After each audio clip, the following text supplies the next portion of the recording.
کیا کبھی آپ کے ذہن میں یہ سوال آیا ہے کہ اللہ نے ہمیں فجر کے وقت جاگنے کا حکم کیوں دیا ہے؟ کیا فجر کا وقت صرف پڑھنے کا وقت ہوتا ہے؟ اس وقت کے پیچھے کون سا راز پوشیدہ ہے؟ وہ راز کیا ہے؟ اس راز کو جاننے کے لیے ضروری ہے کہ ہمیں پہلے نماز کے بارے میں جاننا ہوگا۔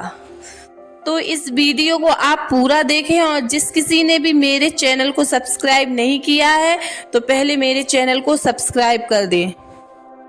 تو ہیلو گائز، السلام علیکم ورحمۃ اللہ وبرکاتہ۔ امید کرتی ہوں کہ آپ سب خیریت سے ہوں گے اور ایمان کی درست حالت میں ہوں گے۔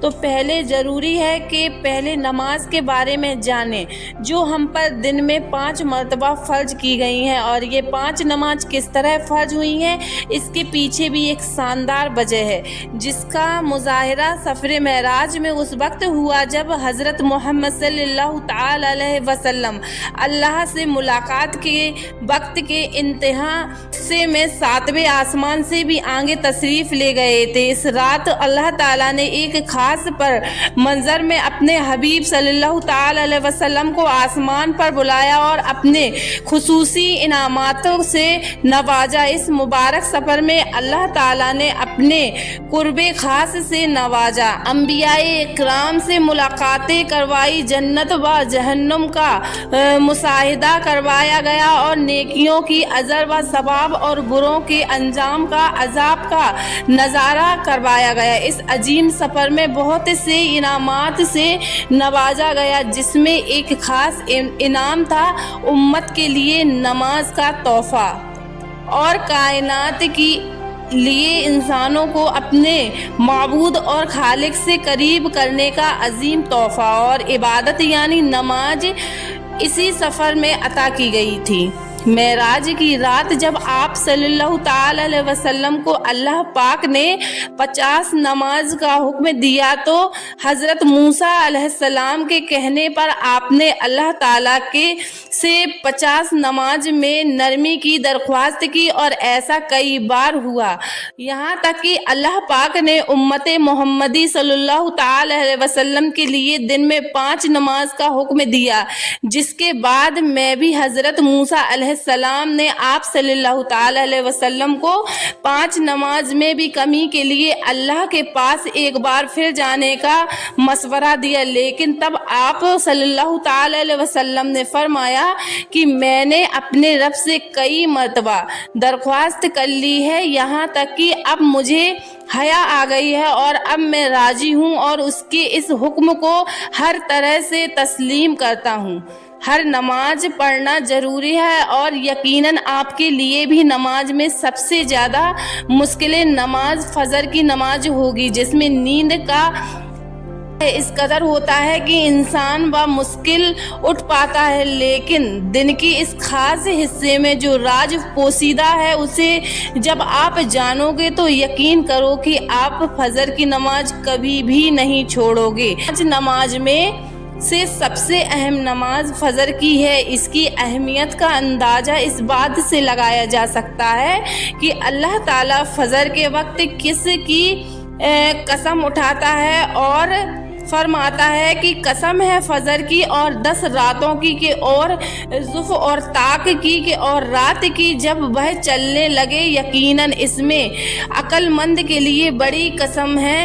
حضرت عائشہ صدیقہ رضی اللہ تعالیٰ عنہ سے روایت ہے کہ حضور صلی اللہ تعالی علیہ وسلم ارشاد فرماتے ہیں کہ فجر کی 2 رکعت دنیا اور اس دنیا بھر کے جو کچھ بھی ان سب سے بہتر ہے۔ یاد رکھے کہ فجر کی باجماعت نماز ایک مسلمان کی صداقت اور اس کا ایمان پرکھنے کی کسوٹی ہے۔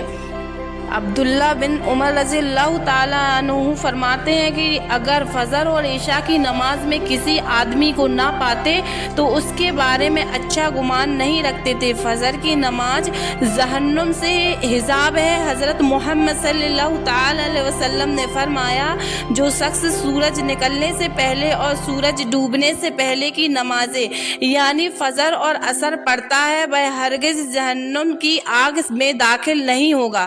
फजर की नमाज जहन्नम की जमान है। रसूलुल्लाह सल्लल्लाहु ताला अलैहि वसल्लम ने इरशाद फरमाया, जो शख्स 2 ठंडी नमाज यानी फजर और असर पाबंदी से पढ़ता है वह जन्नत में दाखिल होगा। फजर की नमाज ना पढ़ने पर हजरत अब्दुल्लाह रज़ियल्लाहु ताला अन्हु की रिवायत है कि नबी करीम सल्लल्लाहु ताला अलैहि वसल्लम के सामने ऐसे शख्स का तज़किरा किया गया जो सुबह होने तक सोता रहता है, यानी फजर की नमाज अदा नहीं करता है। तो आप सल्लल्लाहु ताला अलैहि वसल्लम ने इरशाद फरमाया, ऐसे शख्स के कानों में शैतान पेशाब करता है। फजर की नमाज के लिए किस तरह उठें? नंबर 1, रात को हर हाल में जल्दी सोएं। नंबर 2, सोते वक्त फजर की नमाज जमात से अदा करने का पुख्ता इरादा करें और इरादा करने से मुख्तलिस भी हों।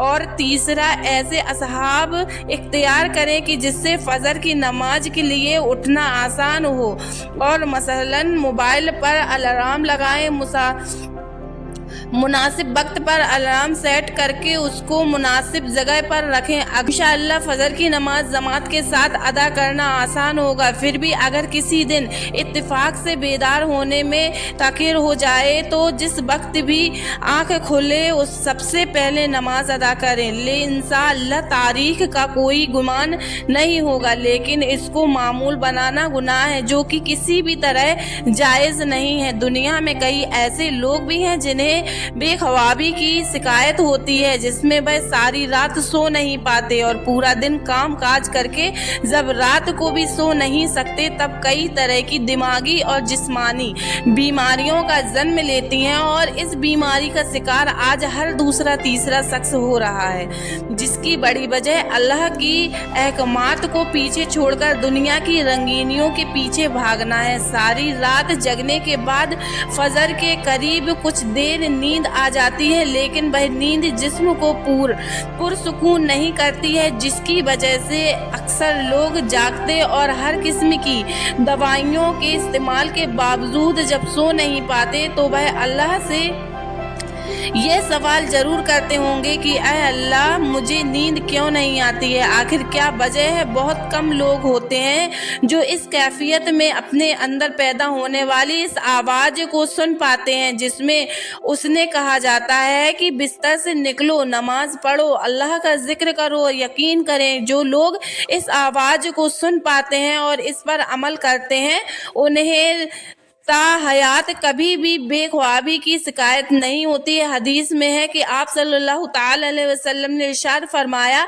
कि रात को और दिन को में फरिश्तों की ड्यूटी बदलती रहती है, और फजर और असर की नमाज में ड्यूटी पर आने वाले और रुखसत पाने वालों में इज्तिमा होता है। फिर तुम्हारे पास रहने वाले फरिश्ते जब ऊपर चढ़ते हैं तो अल्लाह ताला पूछता है, हालांकि वह बहुत ज़्यादा अपने बंदों के बारे में जानता है, लेकिन मेरे बंदों को तुमने किस हाल में देखा है। ये फरिश्तों से पूछता है कि मेरे बंदों को तुमने किस हाल में देखा है, तो वह जवाब देते हैं कि हमने जब उनको छोड़ा तो वो फजर की नमाज पढ़ रहे थे, और जब हम उनके पास गए तब वह असर की नमाज पढ़ रहे थे। फजर और असर की नमाज की औकात में सोने से मना करने के पीछे भी एक बड़ी वजह है, और यह है कि साइंस कहती है कि सुबह सूरज तुलू होते वक्त और शाम को गुरूब होने से पहले सोना नहीं चाहिए, क्योंकि सुबह के वक्त ज़मीन पर ऑक्सीजन मिकदार ज़्यादा होती है, जिस वक्त माहौल ताज़ा होता है, और यहाँ ऑक्सीजन आपको दिन भर फिट रखने के लिए निहायत ज़रूरी होती है। तो उस वक्त जो सो जाता है तो वह उस ताज़ा ऑक्सीजन से महरूम रह जाता है, और असर के वक्त ज़मीन पर ऑक्सीजन की कमी हो जाती है। तो अगर कोई सो जाता है तो उसको ऑक्सीजन की फराहम कम होती है, जिसकी वजह से जब वह जागता है तो उसके सर में दर्द और तबीयत बेचैनी और हो जाती है। और यह बड़ी वजह है कि दीन इस्लाम में इन दोनों औकात में सोने से मना फरमाया गया है। नमाज फजर के बारे में ऐसे बेशुमार फ़ज़ाइल और भी हैं जिसको हम नहीं जान सकते। अगर इंसान उनको जान ले तो कभी कोताही ना करे। रसूलुल्लाह सल्लल्लाहु ताला अलैहि वसल्लम का फरमान है, अगर वह लोग इशा और फजर की फजीलत के बारे में जान लें तो वह ज़रूर बिल ज़रूर नमाज में हाजिर होंगे, चाहे उनको खुद को घसीटते हुए ही क्यों ना लाना पड़े। आप खुद अंदाज़ा कीजिए कि एक तरफ उन दोनों नमाज की कितनी फजीलत व अहमियत है और दूसरी तरफ उनकी अदायगी में कितनी सुस्ती और लापरवाही बढ़ती जा रही है। अल्लाह ताला हम सबको 5 वक्त का नमाज पढ़ने की तौफीक अता फरमाए, आमीन। उम्मीद करती हूँ कि ये वीडियो आपको पसंद आया होगा, और अगर ये वीडियो आपको पसंद आया है तो मेरे चैनल को लाइक, कमेंट और सब्सक्राइब ज़रूर कर दें। अब मिलते हैं नेक्स्ट वीडियो में। अल्लाह हाफिज़।